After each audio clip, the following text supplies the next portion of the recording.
The Palace of Versailles began as a modest hunting lodge for King Louis XIII, nestled in a marshy, wooded area outside Paris. Over time, what started as a simple structure grew into a powerful symbol of French absolutism and royal grandeur.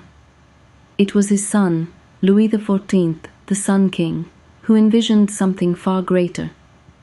Determined to establish his dominance not only politically, but also artistically, he began an ambitious transformation of the chateau into the heart of the French monarchy. By 1682, Versailles was no longer just a royal retreat. It had become the official seat of power in France, housing the court and government and representing the centralization of authority under the king's personal rule. The architecture of the palace is an ode to classical symmetry, harmony, and power. The imposing cour d'honneur, or honor court, sets the tone for what lies beyond. A series of opulent chambers and ceremonial halls that reflect the king's divine right to rule. Inside, every inch was carefully curated to glorify Louis XIII.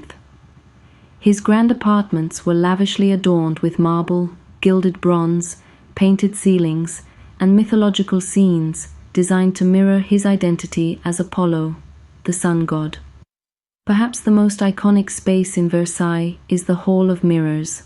This dazzling gallery features 357 mirrors lining the walls, echoing the 17 arched windows that overlook the gardens. It's a corridor of light and reflection, designed to awe and impress courtiers and foreign dignitaries alike. The Hall of Mirrors was not just a marvel of design, it was a stage. Here, royal ceremonies, diplomatic receptions, and opulent balls unfolded beneath shimmering chandeliers and ceiling frescoes celebrating the king's military triumphs. Just steps away lies the private world of the Queen.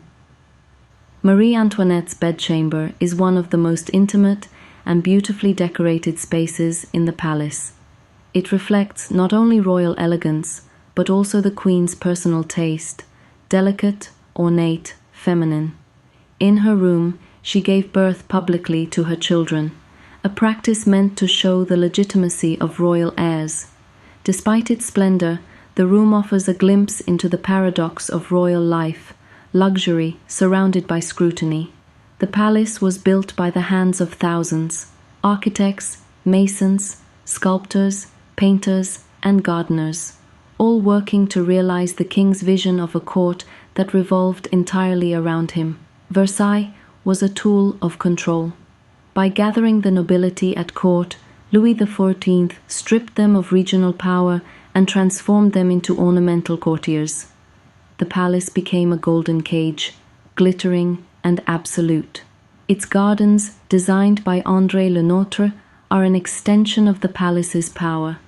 Immaculately manicured lawns, endless axes, sculptures, fountains, and water basins stretched toward the horizon in perfect order. These gardens were not natural. They were engineered. Swamps were drained, hills flattened, rivers rerouted. Versailles shaped nature into submission, just as the monarchy shaped society. Water features, such as the Grand Canal and the Fountain of Apollo, added drama and movement to the gardens. When activated, the fountains danced to the rhythm of courtly music, turning the gardens into a living theatre. The Grand Trianon and Petit Trianon were added later as more intimate royal retreats, away from the formalities of court life. Marie Antoinette in particular cherished the Petit Trianon and her pastoral fantasy, the Amour de la Reine. Though Versailles was built for eternity, it faced upheaval. The French Revolution forced the royal family to abandon the palace. On October 5, 1789, a crowd of women marched from Paris to Versailles, demanding bread and justice. The revolution shattered the royal illusion. Marie Antoinette's once splendid bedchamber became a symbol of disconnect between the monarchy and the people. The king and queen were brought back to Paris, never to return. After the revolution, Versailles no longer served as a royal residence. Many of its furnishings and artworks were sold off or dispersed, but the palace itself endured, a sleeping giant of the Ancien Régime. In the 19th century, Versailles was repurposed as a museum of French history, showcasing the nation's complex past. Restoration efforts began, gradually returning rooms to their former glory. Versailles has since become one of the most visited sites in the world. Its grandeur, once reserved for monarchs and dignitaries, is now accessible to all. Visitors wander through gilded salons, mirrored halls, and lush gardens, retracing history with every step. The symbolism of the Sun King still pervades. In the Salon of Apollo, one sees Louis XIV's divine association with light, clarity, and power. He casts himself not only as a ruler, but as a celestial being. The palace's layout was intentionally theatrical. Guests followed a specific path from the entrance to the king's bedroom, each room more ornate than the last, symbolizing the increasing closeness to royal favor. The king's bedchamber, facing east, caught the first rays of sunlight. Every morning, courtiers gathered for the royal lever, or waking ceremony, an event that turned even the king's awakening into a performance. Every detail was meaningful. The mirrors in the Hall of Mirrors reflected the king's power. The gardens projected order into nature, the sculptures immortalized glory, and even the furniture played roles in court ritual. Beyond power, Versailles was also about beauty. Artists like Charles Lebrun, André Charles Boulle, and Jules Hardouin-Mansart contributed their genius to make the palace a masterpiece of French art and design. The palace influenced architecture across Europe. Monarchs in Prussia, Austria, and Russia tried to recreate Versailles' splendor, using it as a blueprint for royal dignity.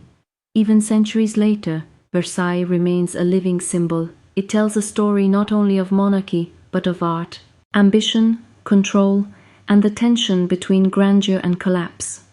When filming Versailles, each corner reveals a new layer, a glimmer of gold, a whisper of forgotten footsteps, a corridor echoing with the memory of a waltz. It is history that breathes.